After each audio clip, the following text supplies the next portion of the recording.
Institutions, Mr. Robert Kinn, the principal. Thank you. This is what you do. Thank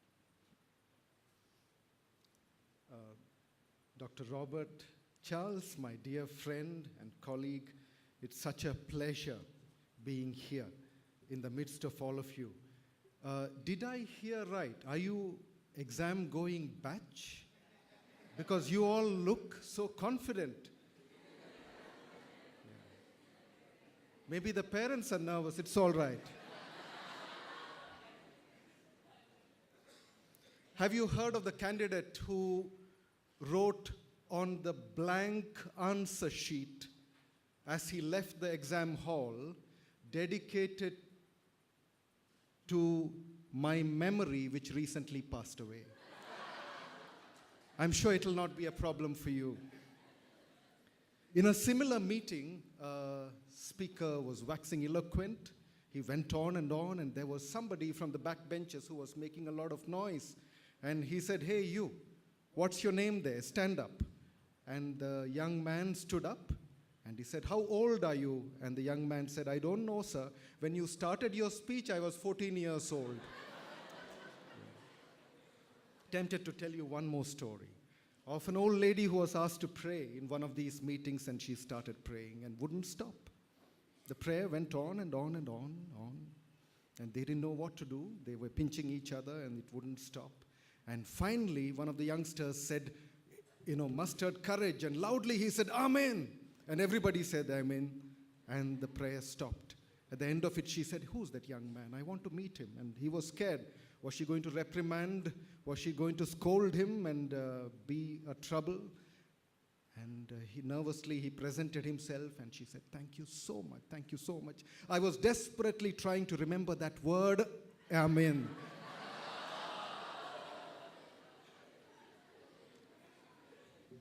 Amen.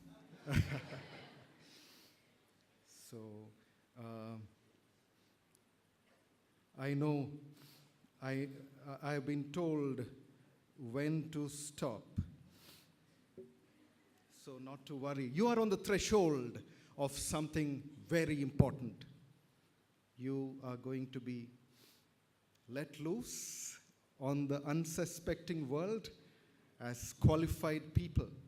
You're going to take on the world. And that's wonderful. The alma mater has invested in you, protected you, sheltered you. And that's going to be very, very special. As you move on from here, spread your wings, find your own path, blaze your own trail, and God will guide you. And may there be good cheer as you move on. Commit what you've received to God, and He will bless. And let there be a spring in your gate, a song in your heart, and God will grant you that. The Lord's hand will be upon you as you move on.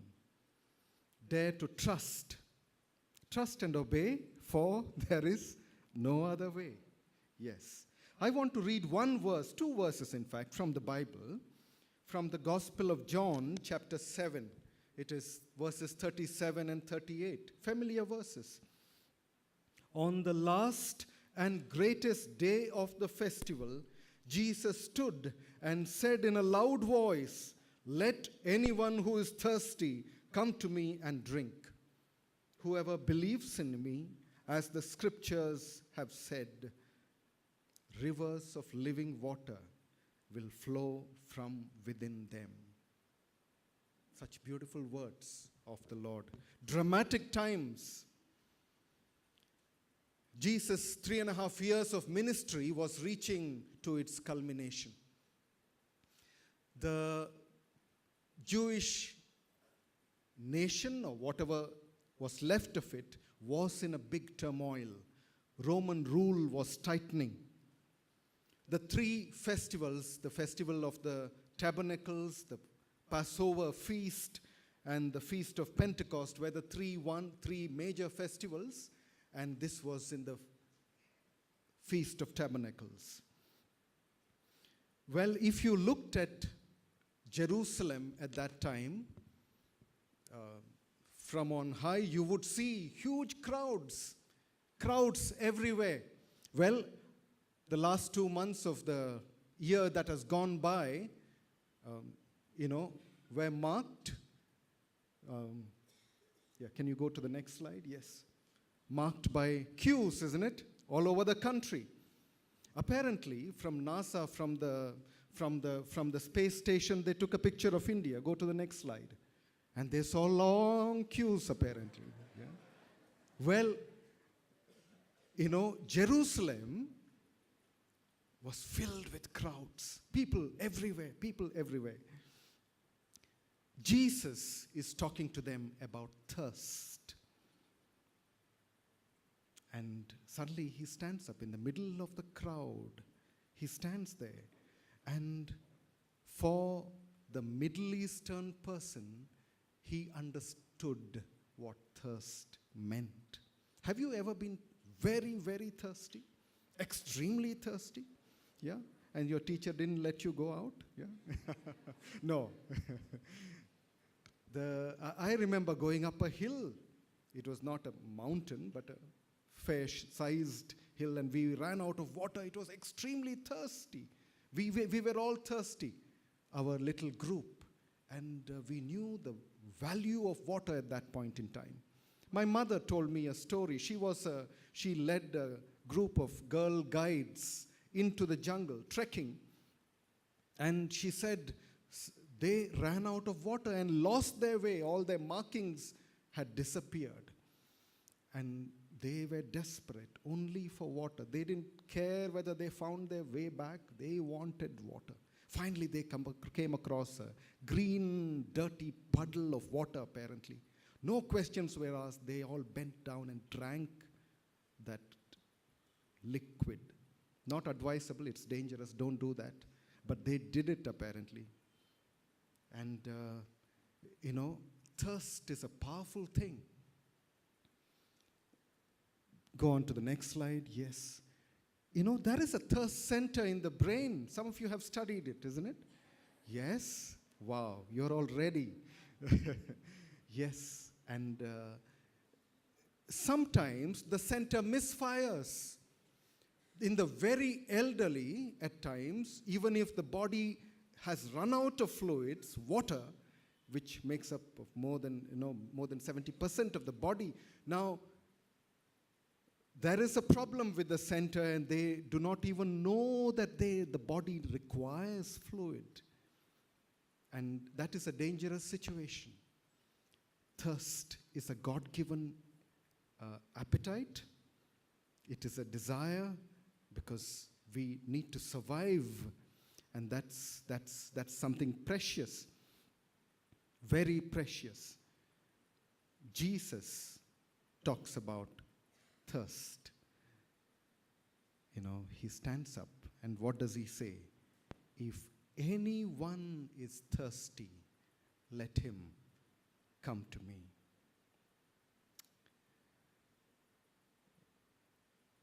In Psalm 42 and verse 2, the psalmist David, he says, my soul thirsts for God, for the living God. Where can I go and meet with God? There were 3 groups of people that Jesus was confronting. Maybe he had climbed up the pedestal. He was speaking very loudly to them so that they would hear. Many of them who would hear him that day, that would be the last speech that they would listen to. It was very important. He was looking them in the eye and he was addressing them. Some of them were Jews and Jewish leaders, religious leaders, very pious. They had the right maybe philosophy or doctrine or whatever it is, but they missed the point. He was addressing them. They were vested interests. They wanted their religious power. Well, and there was a lot of corruption too. And he was addressing them too at that point. A teacher asked a group of students, tell me the tens India will become an honest nation. What is the tens? And one student stood up and said, future impossible tense, sir. No, it's not impossible. There is hope as long as young people like you have received what is invested in you. You are going out into the world. And may I suggest something preposterous? Parents, if you're here, please forgive me. Some of you must join politics. Make a difference. Invest time and energy. Don't shun it. We need you as leaders. Well, there are some honest politicians too that we have, and we are thankful to God for them. And we need more of them. We need people who will make an imprint and a mark. There were the common people who came to listen to Jesus on that day. And Jesus looked at them and said, if anyone is thirsty, and he's the one, some of them probably had listened to the earlier message that he had given. He said, come to me, all you who are, are weary and burdened, and I will give you rest. It's in Matthew 11 and 28. And he is addressing them again, saying, if anyone is thirsty. There were also the soldiers. In fact, the soldiers were sent to catch Jesus Christ and bring him captive. The religious leaders had sent them. And they went back to them and said, yes, we listened to him. We listened to his message. What happened? We sent you to catch him, to bring him imprisoned. Why did you come without arresting him? And they, you know what they said? They said, no man ever spoke like this man. That enraged the religious leaders. What an explanation and an excuse. There was power and authority as he looked into their eyes, even of the soldiers, and said, if you are thirsty, come to me. It is Josh McDowell in his book, Evidence That Demands a Verdict. He talks about the trilemma of Christ. You've heard of dilemma, but what is trilemma? He says there are only three options. The claims of Christ are so powerful, so overwhelming. And he said there are only three options. One is that it is a lie. So Jesus is a liar. That is one option. That's a possibility. Second, he was not a liar. Let's be more, accommodating. It's not true. He could be an insane person, a lunatic. That is a possibility. There is the third possibility, that he is speaking the truth. When he said, I am the truth. When he said, I and my Father are one. When he said, before Abraham was, I am. He was speaking the truth. Only three options. It is a trilemma. He couldn't be telling a lie and also be a good man. No, not possible. Not possible. Well, when we look at the creation, you and me, fearfully and wonderfully made, we see the finger of God, God's imprint. And each DNA that you carry, it has 3 billion nucleotide base pairs. And if 1 billion is how much? 100 crores. And 3 billion. And if a person is to type out these codes, the genetic code on a fast type mode on the computer, 8 hours a day without coffee break, it would take 50 years of his life to type out the genetic information in one DNA of your cell. 50 years. So if you start at the age of 25, at the age of 75, you can finish that project. That, the scientists, some of the scientists who were involved in this, they finished the project in April 2003. And they said, wow, we see the finger of God. It is too marvelous, too complex, too complex. We'll go to the next slide. Last night, I went to the terrace and I saw the most recognizable constellation. Have you seen that? Yeah? Well, this picture is not from here. Bangalore is, so hazy you can't see it's not full of stars, but you do see some stars, unlike Delhi. We haven't reached there yet. But then Orion is the most recognizable among them. And look out tonight. Don't sleep off on the terrace, but then see and come back. Go back to your studies. Your exams are coming up, and some of you facing exams tomorrow. That's wonderful. And just look at the right shoulder of this constellation, the mythical figure. The star is called the Betelgeuse, and some people pronounce it as Betelgeuse. And this star is so big that if the earth is compared to a golf ball, the diameter of this Betelgeuse or whatever would be equivalent to the height of 6 Empire State Buildings stacked one on top of the other. An Empire State. Once upon a time, it was the tallest building on earth, and it had 102. It has 102 floors. What is the comparison? It's just one of the stars. And it is 642 light years away from the earth, one of the nearer stars.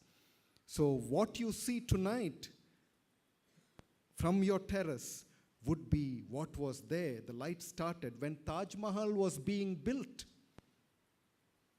Mind-boggling. We can't even grasp the universe. That is the God that we talk about, who says, I care for you. He is the one who invites us. It is a universal, first of all, it is a universal invitation. Universal invitation. If anyone is thirsty, no caste, creed, or religion is man-made, serves no purpose than to divide us. Language and gender, no.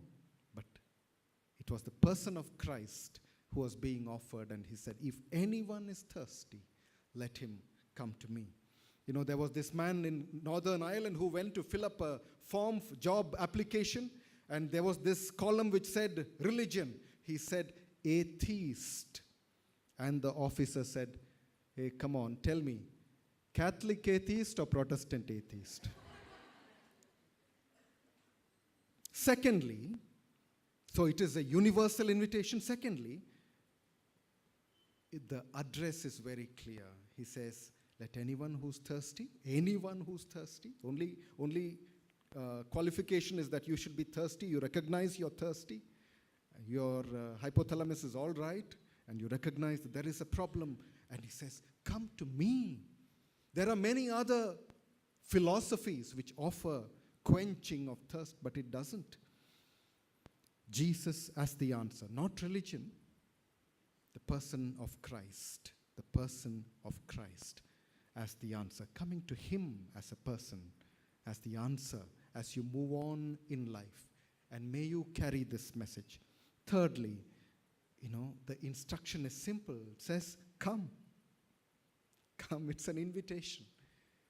There is no other qualification, just recognizing that I'm thirsty, I'm needy. In life, as I tread on from here, go on from Bethany, that you need guidance, a guiding hand, God's imprint on your life, and says, come. In the solitude of your own heart, in your room, in your home, will you do that and pray a prayer in your heart? Finally, Jesus offers fulfillment. What did he say? He said, rivers of living water will come out from that person. What a promise of fulfillment. Jesus in John 10 and verse 10 said, I came so that they might have life, and life abundantly. Life in abundance. That is the promise. That is the promise. There is a poem, I'll just quote one verse. The frail vessel thou hast made, no hands but thine can fill. For the waters of the world have failed, and I am thirsty still. Nothing else satisfies. We are made with a God-shaped vacuum, and nothing else can fill that void except God himself. Money, recognition, sex, position, fame, place in society, significance as we define it. No, none of those things will satisfy. I came that you may have life and life in abundance.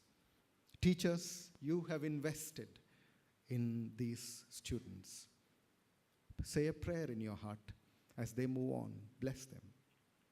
Bless them in your heart, that they will go on in the fulfillment mode, that they will find God's leading hand and the finger of God. Parents,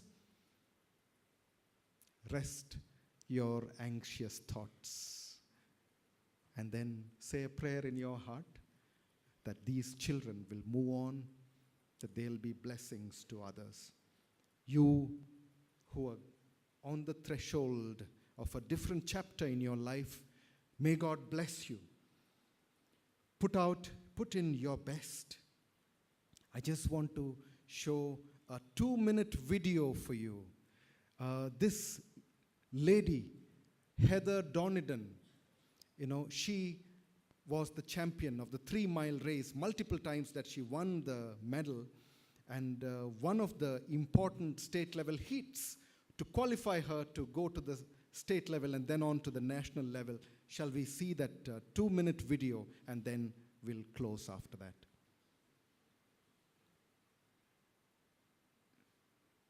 Yeah, just click again, it should start. It does it? No. Okay.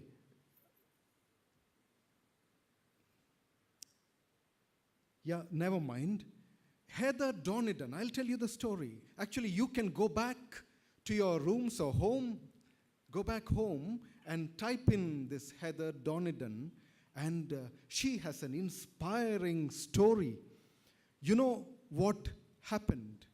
She starts this race, and as 2 rounds were over, at the beginning of the 3rd round, she trips and falls. And everybody sighs, saying, no, story is over. And she later testified, she's saying, it was as if the angels were lifting me up, as if, there was fresh empowerment. And she raced and came back to the finish line with ease, and she made it, and she was the champion that year too. And none of her great championships could match the popularity and the inspiration of this particular event. Friends, let me tell you this. Don't worry about the failures that you have faced. Don't let the past failures be excuses for future failures. Don't be dejected. Don't be dejected. It's okay. Don't worry about it. It's working? Oh, yeah.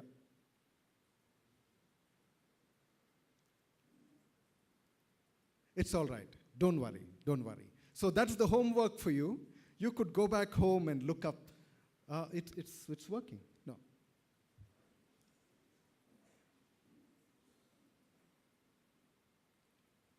Yeah, just sit back and watch.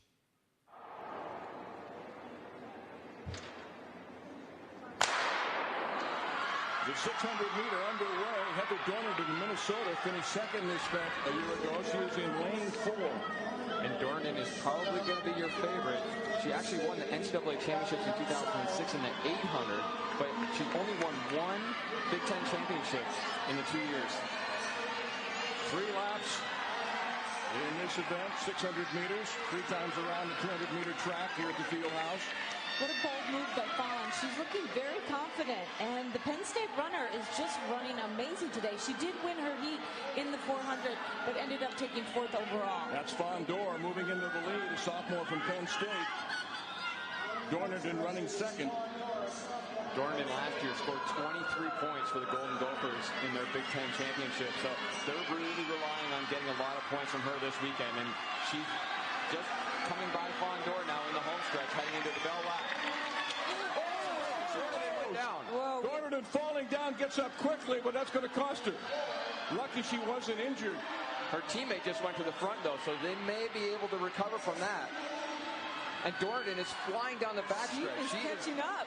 She is going to catch Fondor, and she may catch the leaders. Wow. Wow. She's got Fawn. This is a gutsy effort by Dorniden. Can she pull it off? She's moved into third. Dorniden coming down the stretch from the outside. Dorniden coming out strong. Dorniden all the way. Dorniden. You could stop it there. Yes. Oh, unbelievable. Yes. What an inspiring story, isn't it? Yeah, as a believer, she gave credit to God who empowered her. And will you do that? Are you looking at your failures, your scrapes? Yes, we all fall, hurt ourselves. You will make mistakes. I remember receiving a card, greeting card, which one of my juniors wrote, and he wrote, "From the desk of someone who makes no mistakes." I've kept it safe. That's a wonderful card. Have you made mistakes? If you have company. But God will empower you. Pick up the pieces. Move on. Do your best. The result doesn't matter. Just be faithful. Put in your best. Even in the last few hours, last few days, weeks, put in your best, what you can. And God will bless. And commit rest of the weeks, months, years, your life into His hands. He will empower you. You are a champion because of God. You are a champion. Believe it. And He is the one who said, "Come to me, all who are thirsty." Remember this as you move on from Bethany. Come to Him in your hour of thirst. When you have those needs, just say a prayer. The Lord will answer. Put His finger on your life. May God bless you.